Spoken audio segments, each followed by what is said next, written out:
Aloha, this is Joshua Hayes at Big Wave Trading for the October 15 daily market wrap up for you to use for October 16th market. Well, whenever it comes to today's sell off, all I got to say is I told you so. I told everybody that I don't know how many people told me that we have a bottom, that the bottom was in, that they were for sure that they've missed a huge buying opportunity after the S&P 500 was up 11% on October 13th. Well, in fact, I know some people that bought stocks the very next morning. And if they did that, they now have a 2-day slide of at least 10% on their hands if they bought the S&P 500. It's even worse if they bought the Nasdaq, which for the past 2 days is down 11.7%, but from the high to the low today, that's at least a 12% loss. So anybody that bought Nasdaq stocks is probably hurting at least 12%. However, if you are short the market, like most the best traders are, it is not our fault stocks are falling. That's just completely ridiculous to fight that. Go look at China's stock market the past year. Tell me how shorts have hurt the market there. Oh wait, there is no shorting. So let's take a look at that index if I can even find it, if I can even remember what it is. And I want you to look at the Shanghai Composite from its top in October to now. I want you to remember that there is well, let's look at it to the low in September. It's lost 68% from the October high to the September low. So in less than a year, it was almost down 70%. And let me tell you something. There is no shorting allowed on the Chinese stock market. So how is this market going to rally without the covering of shorts? That's what should be worrying everybody in China right now. But instead, it seems like everybody's worried about the short sellers hurting the market. I have to tell you, shorts only help the market because it's their fuel that adds to the big, huge possible 90,000% gain like in Cisco from 1990 to 2000. That gain would not have been possible if it wouldn't have been thinking that Cisco was too high and shorting the stock. At the same reason, my shorts will have to be covered, which will have to cause the stock to at least find some support, and then that might find the interest of value investors. But anyways, let's just go ahead and move on and get to the substance. So everybody sees that we've lost 9% today on the S&P 500, and all I got to say is I told you so. Then we come over here to the Dow Jones Industrial Average, and as you can see, we've almost wiped out all of the gains since the very open on Monday. And in the past 2 days, this index is down around 8.63%. Just a nasty, and let's just say that you did buy, let's say right after Friday and Monday morning, and if you did buy Monday morning, wow, you got a whole 1% gain. Congratulations. Let's go and move on to the United States dollar. I keep on telling people that the dollar is strong, and people keep on wanting to fight with me, telling me that no, the dollar isn't strong. Well, the facts tell you right here how strong the dollar is. Now, look at what's happened since it got above the 250-day moving average for the first time in God knows how long. For the first time since, what is that? Right around, April of 2006. So when it gets back above the 250-day moving average and during its 10% gain, look at most of the sessions, even when it closes down. You've got bullish intraday action where you have a lower open and a higher close. And this goes all throughout this chart. And I want you to even look at something around this chart that showed up since then. Look at that tail. There's a tail. There's a tail. There's a tail, 3 tails in a row, tails on the entire uptrend, tails on this entire downtrend except for whenever it found support right at the 50-day moving average, and tails on this entire uptrend.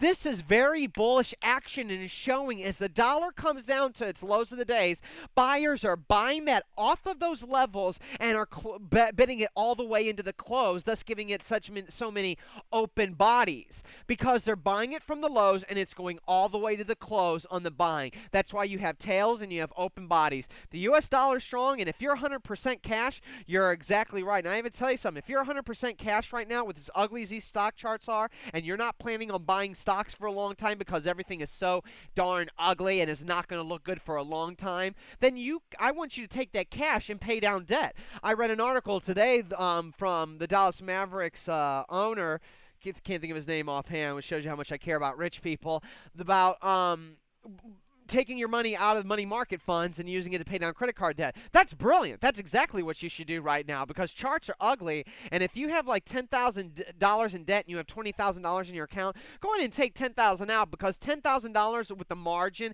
in the next bull market, if you are with me, if you're investing on your own and have never held a 500% winner, then obviously you're not going to be able to do this. But I can get you to double the money in the first year of the good bull market, at least. If you don't double your money a couple of times, I mean, then if I don't double my money a couple times in the next bull market, I'm going to be very upset. I better get at least a 200% return whenever this bear market's over. If we do have a bull market, for all I know, the bull could be dead, but I doubt it. But let's look at the NASDAQ 100. I want to make a point in showing that its lowest close was 1269, and today it closed at 1244. So this should worry a lot of people and show people that if you did buy off the Friday lows, you now have a 2% loss. Congratulations. So, I mean, don't be proud of yourself if you bought the exact lows, because like I keep on telling people, so what if you buy the exact lows? If you buy a stock like Goldman Sachs or buy a stock like EMB, which is completely round trip, a stock that I'm short, then, what's the big deal? But if you, in the next bull market, even if you do buy the lows, if you buy something like Goldman Sachs, whenever the next Taser breaks out and you don't have the money to invest in Taser, you can be sure that 12 months down the line, even if you have a 50% or 100% gain, I'm going to be at least 1,000% better than you. So you got to think about the stocks that you buy. You can't buy anything that's at least older than 8 years. It's got to be 8 years or younger, or else you're going too far back. Now let's look at the NASDAQ. And as you can see right here, its lowest number, 1645. And what do we have today? 1628. This is very ugly action. The VIX jumped again to the 69.25 level. This is very important. That shows that the high VIX is here to probably stay for a while, as long as we're selling off, because if we hit a new low, the VIX should hit a new high. That means that we should be able to test at least 100, I'm thinking, if this sell-off gets really nuts, because these computer program sells are just crazy right now. Let's look at the SP 600, and I believe 271. We are matching. Nope, we are actually hitting new lows because 271.40, 271.22. So the S&P 600 is now hitting new lows, and that means that the Russell 2000 is right there. 499.20 is the low, and 502.11 is where we stand. This market's ugly, and as you see with the New York Stock Exchange today, losing almost 10%, this is not a healthy market at all. And the lower volume on today's sell-off is not an encouraging sign either, because you can have a big sell-off on low volume. Look at how the sell-off started in August. Low volume, and then the volume really picked up at the end, and then even as it drifted lower here in September and early October, low volume, and then it picks up at the end. That's how it normally starts. So if this is a new start of a sell-off, we could see lower volume for a couple of weeks and still hit the 2002 lows. I think that's where we're going for. 2003 lows at least. So I'm going to go ahead and wrap it up there. I don't know if I'm over my time. Let me check. If it pops up, yeah, I'm getting up there. So I'm going to go ahead and end it there. This is Joshua Hayes at BigWaveTrading.com. This is a very bearish market. If you're short, you're right. If you're in cash, you're right, especially with a strong dollar. If you're long, you are wrong. And you have to realize I have held 2,900% winners, 2,000% winners, 1,000% winners, 1,500% winners, multiple 300 and 500% winners, and tons of 100% winners in the stock market from 1999 to now. So if you don't believe me whenever I say it's not right to be long, God bless you, man. Good luck in the market, because you probably won't last.